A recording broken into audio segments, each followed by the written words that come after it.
Hello friends and gamers, and welcome to the Fortress. My name is Jinx, and today we're looking at the campaign medals for the Spring Offensive 2021 tournament for Global War 1936 version 3.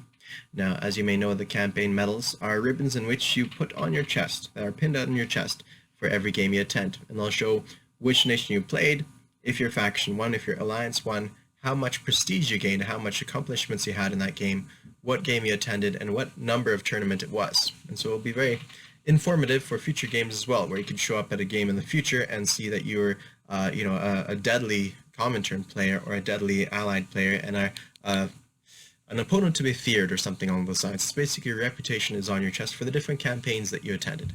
So this is the second iteration of the Germany's reference sheet for this campaign medal, and I wanted to go over it again using the feedback that I got from the community to improve it all the better. So the feedback I got from the community was from Adolwolf, Trig, and from Liam Berowski, which I really appreciate, and it really means a lot to me to get feedback from the community to make this all the better of a game.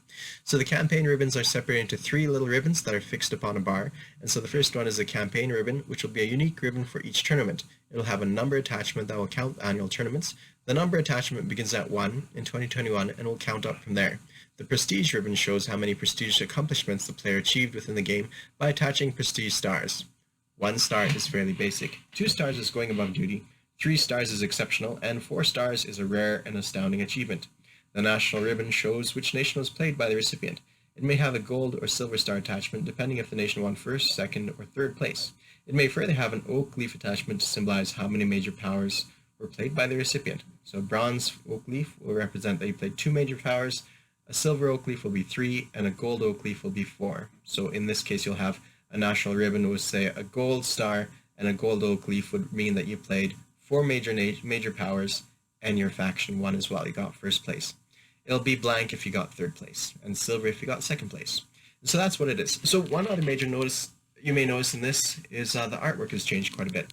You know, I previously had the historical flag that was flown by Germany in World War II, and I do like history quite a bit. It makes sense for me to have historical things on there, but at the same token, we want it to be as universally acceptable as possible. And for me, my family comes from Czechoslovakia, and one day I came back with a red star. You know, I came back to Canada and I went to an antique shop while I was in Czechoslovakia, and I bought all kinds of old Soviet-era medals and such, and they were quite shook up by it. They said it reminded them of a oppressive regime that they used to live in. And so with that in mind and how different people can take certain things, I changed up the artwork here to be neutral and more acceptable to all players. So the artwork has changed on here, and it is damn difficult to find proper artwork that doesn't show slap on a fascist ideology everywhere. Anyways, moving on to the tier structure for the prestige ribbon. So the prestige ribbons, you could get up to 4 stars on here. Now, it's not a requirement by any means, but it kind of is a gauge of how well you played during the game. Of course, a person can use victory points to count this, but the problem with victory points is some nations have more, some nations have less. Some victory points are fairly easy to get, and some are more difficult. So the idea here is that you could kind of, in a semi-historical fashion, follow history and get starred accordingly. So using that meter, I suppose, to count things off. You know, 4 is going to be very rare to see, and maybe one person around the table will have 4 stars. But most of them will have 2s and some will have 3s. The winning side will likely have 3s, but most will have 2s, is the idea behind there. Okay, moving on. So in the first tier, we have 3 options in the first tier. Now the first one is Die Zeit, the happy time. And I'm going to not pronounce anything in German anymore. Gain a prestige star if, at any point during the game, Germany raided any number of convoy lines in a single game turn and caused the loss of at least 10 enemy IPPs. Now that's not astoundingly difficult to achieve. The convoy lines themselves, you know, here you have 1 for 5. Let me see if I can get this marker up in a nice system. Here's something for 5. Here's something for 6. Over here's another one for 6. And down here you have 1 for 3. And that's only counting the Commonwealth side. It could be on any side you want to. And there's more going, there's more going over here in this part of the world, as well as off the coast of America. So it is doable to get that many in a single turn. 10 IPPs in a single turn is not too difficult. Now next up on the list we have the Atlantic Wall. Gain a prestige star if, at the end of a German turn, Germany controls the coast artillery in each of the land zones of Normandy, Picardy, Belgium, Netherlands, and Denmark. So that's changed up a little bit from last time, but Normandy, Picardy, Belgium, Netherlands, and Denmark. So they have to have a a coast artillery on each of those to actually succeed with this one. Not too difficult, and it is beneficial of holding off an invasion, specifically since the Americans have incentive to actually do a landing along this coast as well, because that will be on their prestige chart. Next up, we have one we're going to call in Operation Weser Exercise. Gain a prestige star if, at the end of the German turn, Germany controls two of the following 4 categories of land zones. Denmark, which is only 1, all land zones with a Norwegian printed roundel, or a Swedish printed roundel, or a Finnish printed roundel. So that is a little bit more challenging to do, of course, but still doable. Now the reason Denmark is sitting there by itself is because Denmark actually controls Denmark, but then you have the Faroe Islands and Iceland and Greenland, and that is much more difficult to achieve. Not to mention, there's also the issue of Antarctica, which I may have overlooked because here's a Norwegian roundel as well. But I think that's safe to say that we don't need to. We could safely ignore that. But otherwise, you have to control 2 of these. So Denmark and Norway would be the historical. But you could also go Sweden and Norway, or Finland and Norway, and accomplish that just as easily. So that is, you could score 1 in here, score a maximum 1 star from this tier. I mean, it doesn't hurt to do more if you want to, but once you score 1, you got that star, and no one could take it away. In tier 2, it's the same thing. Deutsches Afrika Korps. Gain a prestige star if, at the end of a German turn, 1 German army unit and 1 vehicle class unit is present in the land zones of Western Egypt or Eastern Egypt. Now that's pretty easy to achieve. Well, I mean, no, it could be easy to achieve, but also quite difficult as well. If you're playing with an expansion of the Deutsches Afrika Korps, all you have to do is lend these something from any port, basically, any friendly port. It might even be, yeah, I believe it's any friendly port to any friendly port down here. You basically lend lease them across the channel, and you have to pick your opportune moment where nobody's intercepting or blockading, and you can lend lease. So pretty easy.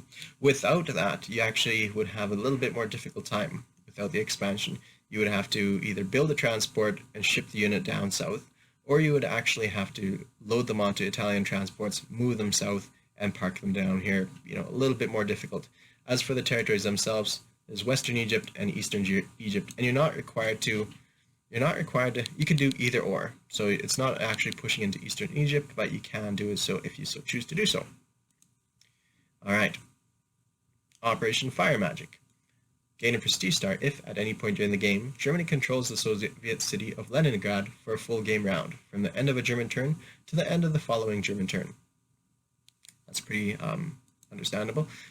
That one is up here in Leningrad. Now, normally I would say that's because historically Leningrad never fell, but in most games of Global War 1936, I think if Germany goes after Russia, 8 times out of 10, Leningrad falls anyways. So I think it's worthwhile putting up there as a second tier difficulty. Now, of course, if Russia wanted to prevent anybody from doing this, then they probably could, but it's at the expense of some of their own prestige that they're trying to take themselves. In fact, the Russians have one, if they hold on to 4 city territories, they're not doing too bad. And in that case, they need to hold on to Novosibirsk, Stalingrad, Moscow, and Leningrad, which is the historical. And if they do that, they get a tier 3 difficulty star if they hold on to at least 4 territories globally across the whole map until the end of the game. So they're going to have an incentive to hold on to those ones as well. Next up, we have War Plan Z. Gain a prestige star if, at the end of a German turn, Germany controls 2 battleships, 1 aircraft carrier, 1 heavy cruiser, 2 light cruisers, and 4 destroyers.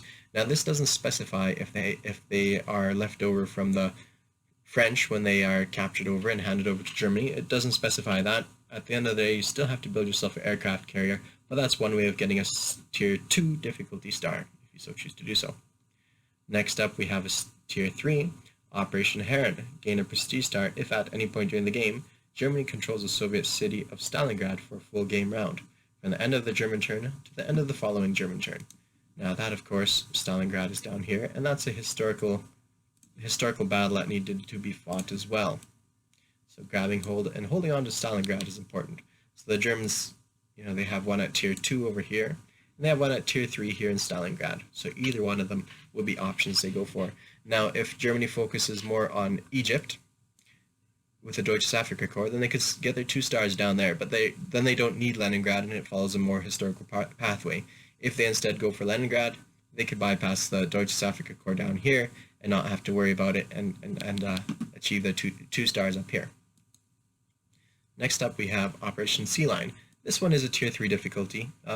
At times it can be easier if the British let you, but most of the time it is going to be tier 3, and that's basically hold on to London for a full game round. Now, in my opinion, London should almost never fall, because as long as Britain builds a coastal artillery somewhere along this coast, then no units can get across unless that coastal artillery, unless I believe it's damaged and such. So it shouldn't happen. I know in Operation Winter Solace it did occur. Unfortunately, it's because I was blindsided because I saw 2 Marines here when in fact they were supposed to be down here. I didn't place them correctly, and therefore I got blindsided. London fell, but London against a competent player should probably never fall unless by oversight or stupidity, which was in my case. Alright, excellent. So next up we have Military Administration of France. So this is the late game. At the end of the game, Germany or a member of its alliance control all or most of the following land zones. One of the land zones included below can be omitted from this objective. All home country of France, and all land zones with the German printed roundel. So that one is, the German printed roundel are obvious here, East Prussia and all these ones. And all French home country is anything bordering Paris. Paris and anything bordering Paris. So not including Corsica, not including Africa, but that is all it is. An exception of one. So if there's a last minute move by the Allies in the Comintern and they manage to pick up East Prussia and Normandy, well then they lose their third tier difficulty. But it's also unsure, you may think that one's fairly easy to do, but since it's at the end game, it's hard to do. So a person might want to actually go for Operation Heron or Operation Sea Lion because you never know what the end of the game stuff is going to look like. And now in the tier 4 difficulty, we get into some heavy stuff. Gain a prestige star if, at the end of the game, Germany or a member of its alliance control all or most of the following land zones. 5 of them can be omitted from this objective.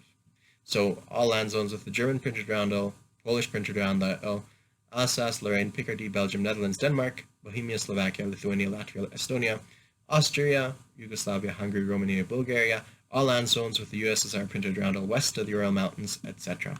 I'll show you where that is on the map. So that basically includes all French land zones, all Polish land zones, all Czechoslovakian land zones, Austria, Yugoslavia, Romania, Hungary, as well as Netherlands and Belgium, Denmark. Sorry, I misspoke here. In regards to France, it's Picardy and Alsace-Lorraine, not the rest of France, because historically I believe that's what they would have done. I don't think they were in it to subjugate the French completely. Like even when they set up their military occupied zone, it was supposed to just be the coastal areas and not southern France itself, as well as all these down here, Lithuania, Estonia, and Latvia. And then as for the Russian territory, it's anything from this line westwards, so to the left of the screen. So you see that's a big chunk of most valuable territory.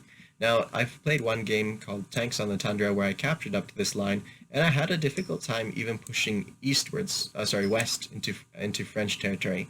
At that point, the Allies were knocking on my door and had already captured, I believe, Austria they'd grabbed, and they may have even grabbed Bavaria for one turn before I pushed them back. But you see, it's quite difficult. I didn't even hold on to Netherlands. It was just basically, I lost, didn't pick up any French territory that game.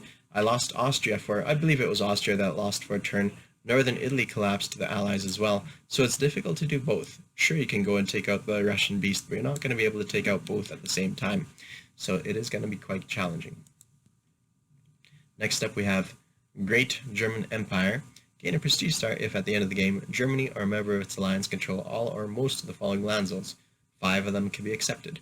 All land zones with the German printed roundel, all land zones with the Italian printed roundel, all land zones with the Polish printed roundel, all French home country, all non-island land zones in European region with Spanish Nationalist Republican printed roundel, Portugal, Gibraltar, Belgium, Netherlands, Denmark, Austria, Yugoslavia, Hungary, Romania, Bulgaria, and all land zones with a Greek or Czechoslovakian roundel. So that is quite a bit more. Let me show you what that is. That's basically everything except for Russian territory and except for Estonia, Latvia, and Lithuania. So that's a large chunk of territory. But the flip side is you have to also be holding on to Italian territory. That is much more difficult, because all land zones with the Italian printed roundel, that means even roads as well. That ends up being quite a little bit of a challenge in this regards, right? You have to hold on to everything from down to here. Basically everything continental, plus all Italian territory, plus all Greek roundel territory, roads as well, and in a line basically coming up this way. Barring the Scandinavian countries. That is the exception. I believe Denmark is also included in that. So that is much more difficult. Let's see. Denmark, but not any of the other nations further to the north. So it is much more difficult to achieve this one. But one is Great German Europe, and one is living space, Lebensraum. So one is more focused against the Allies, and one is more focused against the Russians, and both of them have their own challenges to deal with. And that takes care of the German sheet, all the German reference sheet of what it needs to achieve. Now there might be some tweaks still before it actually gets into production, and there will be some tweaks in future years as well, as we play test this a bit more and see the ups and downs of each thing that we do. But for the most part, I think this is fairly well balanced. And so in a historic game, if you have the Germans win, I expect likely they'll get a 3-star, unless they're very lucky and get a 4th star. But I think for the most part, they won't get much beyond 3 stars if they win. And sometimes if they lose as well, they might still get their 3rd star. Now when it comes to the 2nd tier, they'll likely get at least one of these, and the 1st star for sure they will. So I think it's fairly well balanced. Okay, thank you all for watching, and many thanks for Atta Wolf and Trig and Liam Barowski. I really appreciate your feedback. Thanks, guys. Cheers.